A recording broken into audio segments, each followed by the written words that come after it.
Levi, bro, you said you're on holiday in Greece. Sqalisu said you woke us up this early Yeah. because you're on holiday. Yeah. So we must suffer when our ends. But how are you guys sort of operating? One of you being in Greece, one of you being in Durban. But as you've been operating with Levi being in Germany and Mm. Sqalisu in Durban, is it any different at all? Or is it same vibes basically? It's been obviously something that we've been working on for, I mean, what is it, like 3 years now? I think we're 3 years old. Yeah. Yeah, this November. In the beginning, it was difficult, but it's something that we dedicated on working on because communication, whether you're 1,000 miles away or you're always close to each other, communication is always difficult. And it's just about working on it and figuring out what works and what doesn't work. And so, yeah, it has been difficult, but we've been able to sort out sort of systems, and we're not just business partners, we're not just creative partners, we're friends, we're brothers actually. So it's just been working on our relationship, and that way we've worked on communicating. And then obviously seeing each other 6 months ago now was obviously a great help because we were able to sit down and actually face to face figure out where we're going, how to structure everything, and yeah, so it's been tough, but we got there. We're there now. A lot of WhatsApp calls. Yeah. Video calls and all When of when that. score when scoring up with it, done Yeah, my days. it. That's also just another one. Oh yeah. It's actually it's just kind of cool, seeing that you guys have been able to hold this down for so long. Because I was actually just looking back to, some of the interviews you've done in the past, maybe 6 years or so, and you'll find that some of the O's aren't even like making stuff anymore together. Some Mm. people, fell out. Some people just stopped doing what they're doing. How have you guys been able to keep it going so long? Just both the business and your friendship, the partnership that you guys have going. I mean, I think it's going back just on what Skills was saying. It's just communication, really. I mean, for the first like year, it was pretty tough because there's a lot of like personal things in our own lives, respectively, that were kind of happening. And yeah, but once like things kind of settled down a little bit, we were able to just kind of find a rhythm that works for us. And yeah, I think like a lot of texting, a lot of sending stuff like music back and forth or messages, ideas, like just constantly creating like a mood board, if you will, of like ideas and suggestions or like criticisms about like each other's stuff. And yeah, it's just like when you're able to respect each other's ideas and opinions. I mean, that's why we started it. What we do now is because we both had like a high level of understanding and respect for each other's creative ideas and creative work. And we were able to communicate that like easily and effectively because I think when we say we don't like something or we think it could be done in a different way or more refined, no one takes it hard because there's that level of like respect with each other. Yeah, like Levi was saying, like in the beginning, it was lots of personal endeavors that we were going through. Levi's first time in studying abroad, you know what I'm saying? I was also this side studying this side, and just the appreciation of each other's time. The creative part of Umsindo music is always going to be there, no matter what's going on around us. So if I'm not there, Levi's always there to carry. If Levi's not obviously here for a show, I'm always here to carry. You know what I'm saying? So it was just appreciation of time and just the understanding that we're patient and we're building. As long as Umsindo music's there, we're both there. So yeah. I'm getting basically, it runs off the fundamentals, which would be, to trust each other, obviously perseverance, not rushing anything, and it's really incredible, dude. It's like what you guys are pulling off is really insane, and we even touched on it in the last episode that we did together, about the admiration Mm. that I've got for what you guys are doing. And what's actually wild is that on top of the business, something that Levi was mentioning, before we got into the thick of things, is that you guys have been releasing individually as well. Yeah. So tell me a bit more about that. Who can we start with? Sqalisu, you just went on. Levi, tell me about some of your releases, bro. So recently, I dropped my first release, and it was called NUNB.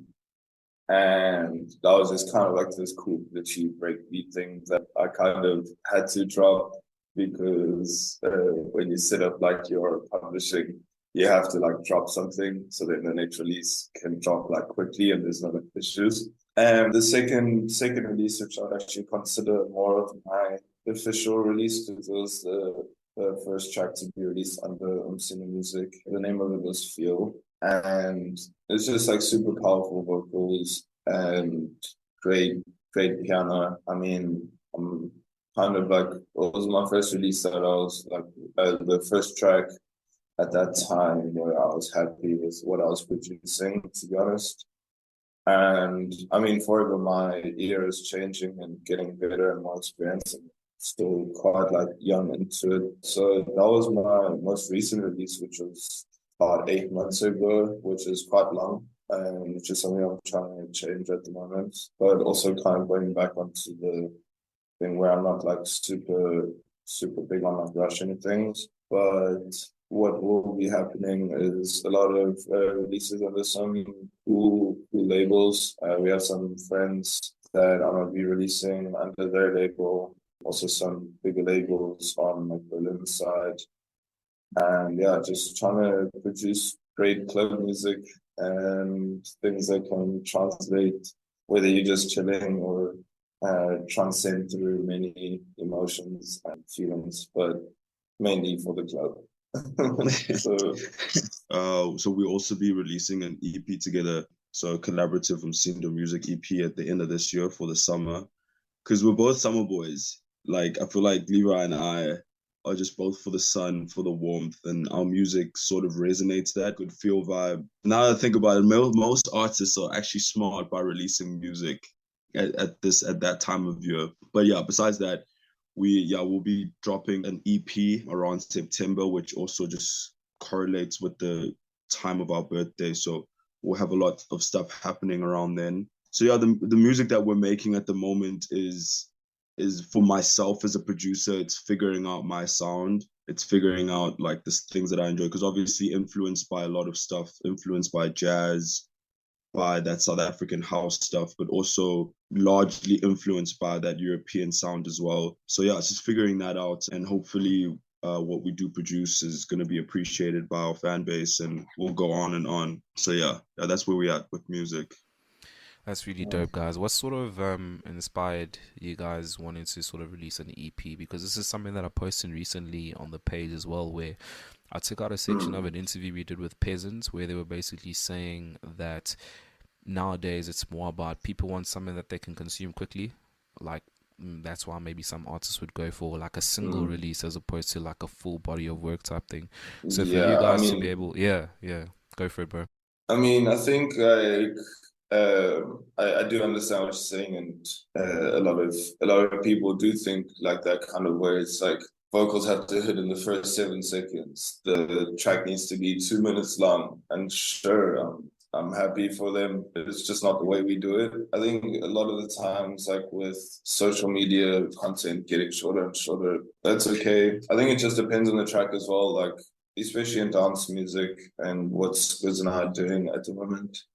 Like a track to be 2 minutes doesn't really make sense. But also it's just a feeling. A track can be 4 minutes, it can be 6 minutes. I just done a track now that will be also released in August that's 10 minutes long, but then it feels like 2 minutes. I think also if you're great at making music or you think you're good at making music, then the track is able to feel like it just moves and it like grooves and doesn't feel like a 10-minute song or doesn't feel like a 7-minute song. But also, I mean, if you remember where like this kind of music comes from, it's like you had guys who are not playing 2-minute tracks. You got the guys who are playing 6 to 10 minute tracks, and I prefer being on the longer side, just because it gives a little bit more time to build an emotion. Also, it makes it a little bit easier for DJs, which then the end of the day is who's playing your music. So I think that's a little more on that side. I was fortunate enough this past Thursday to attend a show by, I don't know if you guys know Asante and friends. We had a show. They had a show at La Parada in Umsindo, and there was a DJ. I forget his name, and he played a variety of older tracks. Like they were probably like post 2010 South African house songs. Really appreciated the set, just because I feel like the music that is being produced for sort of fast production doesn't last long at all. A year from now, 2 years from now, we're not really listening to that music anymore. So it's imperative for us to try and make music that lasts, try and make music that people will resonate with, even, maybe when we're gone. So yeah, we want to make sure that it's mature enough for people to listen to today, but also rich enough for people to listen to, maybe tomorrow, the next year, and the year after. So we also just changed, for a little bit of background, we changed our like sort of creative model. We recently partnered with an event called Thank Me Later, which was that festival that we had in December. Umsindo Music never really was supposed to be event culture. Event culture sort of fell into our hands early 2021, and we rode with it for a while. But it's not really where we're at. So we've changed our model to maybe doing 2 shows a year. So that one Thank Me Later show at the end of the year, and our individual show, which we'll figure out wherever it will be within the year. So that will be a 2-show model. So yeah, like at the moment we're working on our music. So it does feel as though music is sort of quiet, but it's just in a process. We're in a process of releasing music. We're in a process of creating an EP. So it's not obviously out there like most events. We're not really pushing marketing.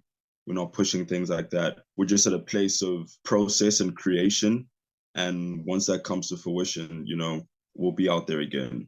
Yeah, 100%, bro. Like, so much insights. I'm absolutely loving this. When we're talking about timeless music, as you guys mentioned, I don't know if you can dive into this a bit deeper, but obviously with the joint EP coming out in September, you must love all your songs. But what is that one song that you guys feel like, hey, we've hit the nail right on the head here? And how did you guys actually know that it's a timeless song? This is it. Good question. When I send it to my mom and she's not like, this sounds like shit.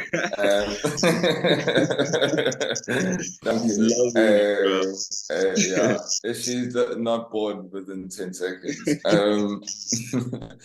No, I'm joking. I mean, both like Sqo and I have like quite a great network and a list of mentors that we'll send stuff to, and of course, for me personally, there's always times like where you'll produce a track in 4 or 2 to 4 hours, and it just like works. Everything is just like good, and everything like is perfect. And then there's those tracks that like you wake up or you like going to bed in the evening or morning, and like you're looking at the ceiling and you're like punching yourself in the head, like fuck, like why can't I just like get like this song like working, and then sometimes it's great, sometimes it's not. I think it's just about like creating as much stuff as possible without thinking like, oh, this has to be the best song ever, because at the end of the day, music's subjective, and like you may think it's the most crazy shit. Personally, every track I make is amazing. Kidding. There's always like a fine line. I mean, there's also testing it, like so sending it to friends and them DJing. Fortunately, we also have friends who are DJing every weekend. So it's like, slip this track, see how it's working, give me feedback, which I also think is nice because you kind of create this conversation between artists. And I mean, everyone has a different opinion. And yeah, I think personally right now, like I have a couple of favorite records, and this one I just produced recently with Cam, I think will be one of those situations where it's a track that will transcend dance floors 15 years from now. Hopefully, we'll see. Also, like with regards to Sqalisu EP, I think the ethos of it is just like having fun and making something that maybe you wouldn't expect from the both of us when you think of what we do. There is a track that Levi sent me recently that honestly made me almost tear up. It was so beautiful. It's like, I don't think he was going for it, but for me, it spoke so much house. We're close with the it used to be a trio, now duo from Cape Town. And they were super like house aesthetic vibes, Stay True inspired, Kid Funk inspired boys. And we spent a lot of time with them in December. And I think it kind of it resonate like it like their aura, their influence sort of hit us, because he dropped this track around that same time, or not dropped the track. He made the track around the same time, and it was super South African housey. And it's not generally where Umsindo music is. We're more like Afro house vibes, but this was like a very South African house, like, you know, back in the day track. So beautiful, bro. And yeah, I'm actually glad you didn't drop that name, because I was about another track. Okay.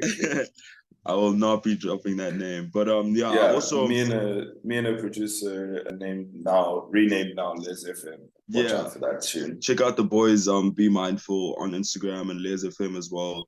Shout out to those guys. Oh yeah, 100%. Guys, you also mentioned we have to touch on obviously the tour that you guys did together. Levi, you mentioned it as well. Tell us a bit about, you know, your tour and how you guys got to setting that up, and if it was a success or not. Yeah, I mean, I think it was a success, I guess. Like, I think when you meet cool people and you make new connections, it's always nice and always cool to firstly, it was success just for us to be together, bro. True. Yo, 3 years later, yeah. That's true. Squirrel's right. Maybe I should have started off with that. But him and I hadn't seen each other for some years, and and finally we were able to be reconnected. So that was probably one of the biggest successes. I played like 13 shows in like about 3 weeks, or no, was it 13? Just under 13 shows in 3 weeks. So it was quite intense. Squirrel and I tried to play as much together as possible. How it came about was, I guess I just saw winter coming, and I was like getting nervous. I got anxious. I was like, whoa. And made a couple of phone calls, and some good friends were able to help with connecting me with some people. And and then I was able to get some like bookings for Squiz and I. And it was a time where him and I were able to sit down with each other and make some music, talk about the future, DJ together, have some sparkling water together. Not at all. No tequila, please. No mas. So yeah, it was a time where we were able to drink together and eat together and celebrate together. And so yeah, and it was nice to be back in South Africa. I mean, when you haven't been back to the land where you're from for so long, you kind of forget what it's like. And it was just amazing in every single right. It's also nice to see how our country is still like so beautiful, and the people are so beautiful despite like the things that have happened, you know, in the last years. It's also crazy to see like how there's other parts of South Africa that aren't doing so well, you know. And I mean, Durban alone is quite dismal, but still was an amazing crowd, and people love to party, and that's why we're there, you know, just to have fun and DJ, play some good music. I mean, I was sure TMR was interesting, I'd say is the best word to put it, because it's, you know, as anything, it's expected, like when you're away from each other for so many years, like there's also things that clash and like things that don't work, and different levels of what you want to play or what you want to do or what you want to communicate through your sets. There was also a lot of like lack of sleep, because like the couple of days before that festival was stuck on a bus in like the middle of nowhere for like 2 days, which was just chaotic in the least. But yeah, I'd say the tour went really smoothly and finished off with an absolute bang at the St. Francis Festival. Crowd was pretty young, but was great. And the Hotbox boys know how to throw a party. Shout out to Mike Glass. He's a guy who runs Subculture in Cape Town. And yeah, he also knows how to throw a really good throw down, if you will. And yeah, just overall, I was able to play some clubs in South Africa that I wanted to play since I was a kid. And yeah, it was just an amazing experience. And over everything, Umsindo Musiek and also what Sqalisu now stand for is collaboration. That's probably our biggest ethos. And it's so far doing quite nice for us. So I think when you're able to take, compared to just taking an individual and their thoughts and actually like making kind of like a big brain, I guess you could say, where people have different experiences and different opinions. It's cooler to put together a couple people and see what y'all can think of versus just one person doing everything, because also people are limited. So our tour really opened us like up obviously into a new scene. Like it was the first time we had introduced ourselves to people from the West. So lots of guys obviously that we hadn't known and hadn't networked with before were able to network with when we were in Cape Town. We're also able to attend some festivals, and conversations were obviously very insightful with such a saturated market like Cape Town. You know, it happens all the time. Thursday it's going down, Friday it's going down, Saturday it's going down, Sunday it's going down. Whereas in Durban, you know, it's obviously it's a lot less. And so yeah, it was really dope to meet new people. It was dope to see some friends and some artists that are from Durban that obviously live in Cape Town. And yeah, it was great. It was a nice time to have some fresh air. Obviously, I hadn't been to Cape Town that whole year, so it was nice to get back into Cape Town. We almost spent Christmas together. We were supposed to spend Christmas together, but I couldn't do it. I had to come home. he was over me. Obviously, we hadn't mixed together for since high school. And then the first night was absolutely great. It was a unplanned show after the Jameson Festival. And then we went to a club, and then we just played the last hour, the closing set. A friend of ours runs an event series that happens every Wednesday there called Soul Shakers.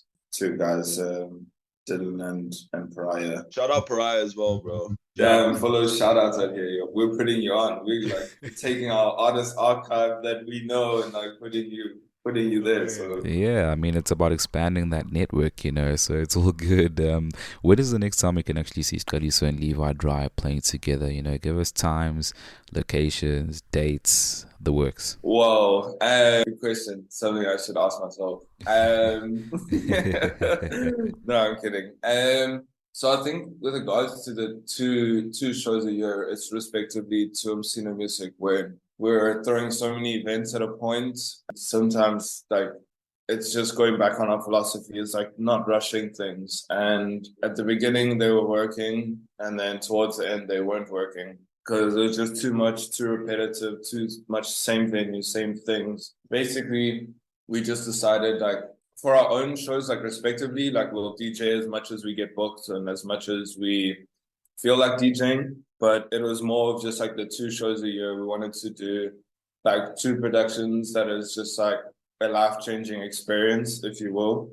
And something that is just like so highly refined and so like great. Also, like Sqalisu and I are the kind of DJs who would be like, if we had the ability to be together, we wouldn't book other DJs. We'd just DJ the whole night. And we'll do a 12-hour show. Also, because like you can just look at us the whole time, which is a blessing in itself. I concur. I'm blessed right now. I agree. Good, there we go. That's what I was waiting for. That's why I paused. And anyway, but yeah, I think the Umsindo productions, we wanted it to be an occasion and like more of like a public holiday type situation than an every weekend type thing. But there will come a time in our future where Sqo and I would be DJing every weekend in our near future, but in our long-term goals, I think there's still a debate that I'm having with myself whether I might come back to South Africa at the end of this year. So maybe we would save off the production to be there, and it would most likely be either Cape Town or Joburg. So it just depends. Like, let's see, but I'd say more towards like the later part of this year, where you're gonna take the TML collaboration and the Kaya collaboration as like rolling it off into this year, because yeah, this first like 6 months has been more of an exploratory stage for Sqalisu and I, like specifically in the discipline of music and production phases. So I'd say let's see, but definitely at the end of this year, even if I don't come back to South Africa, we'll probably maybe do one in Berlin, then also one in Durban, question mark. Maybe Cape Town. Let's see. In terms of solid dates, we don't 100% know when we're going to see each other, but the goal and what we're working towards at the moment is definitely myself heading over to B-Town to see the scene, to get a mix of the environment, which is obviously necessary, not just because I want a holiday, but because I genuinely just need to I need to see my boy, and I need to get into the scene that side. And then obviously with Thank Me Later. So like we were saying, the two shows, when we say shows, we mean like us hosting. So us hosting an event. So Thank Me Later is an entity on its own. It's not a Umsindo Music entity. It's not a Hotbox entity. It's not an Akai entity. It's not a Low Tech Curate entity. It's all of us together. We're joined in collaboration there.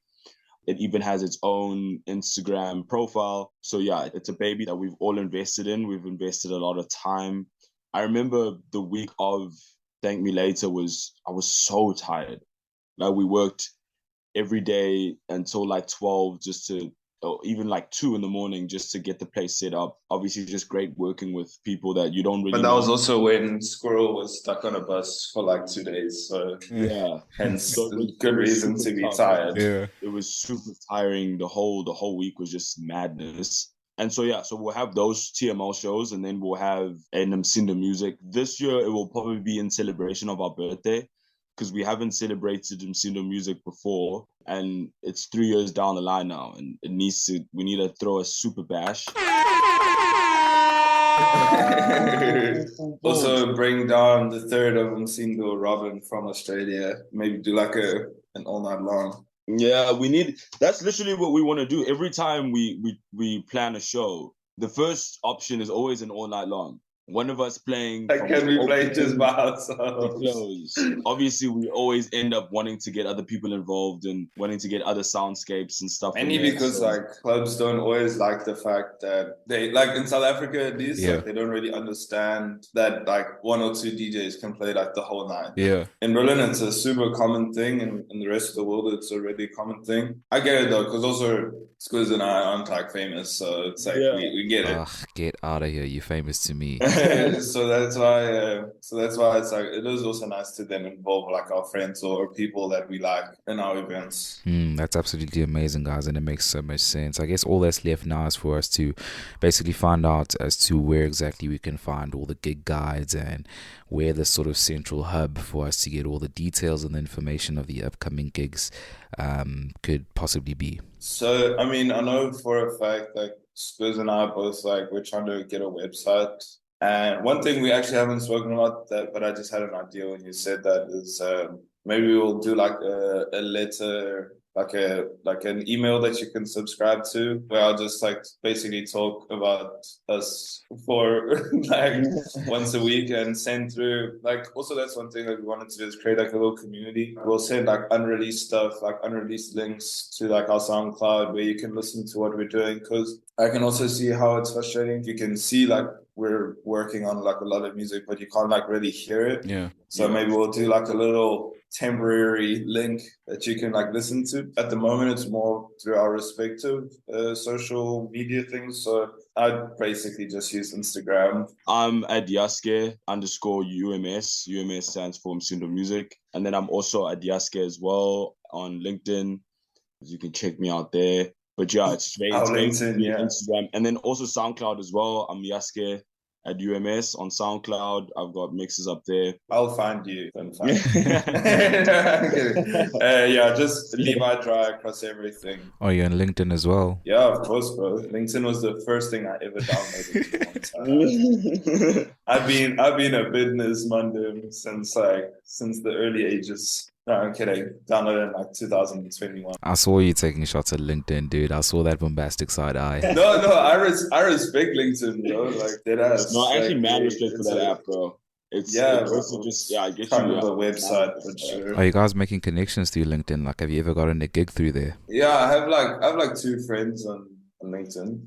I think no, I won't lie. I haven't made any connections, but it definitely is a platform for connection, especially like brand endorsements and stuff that maybe we'll be doing in the future. For all creatives listening to this, download LinkedIn. Shout out. And then link us when you're done.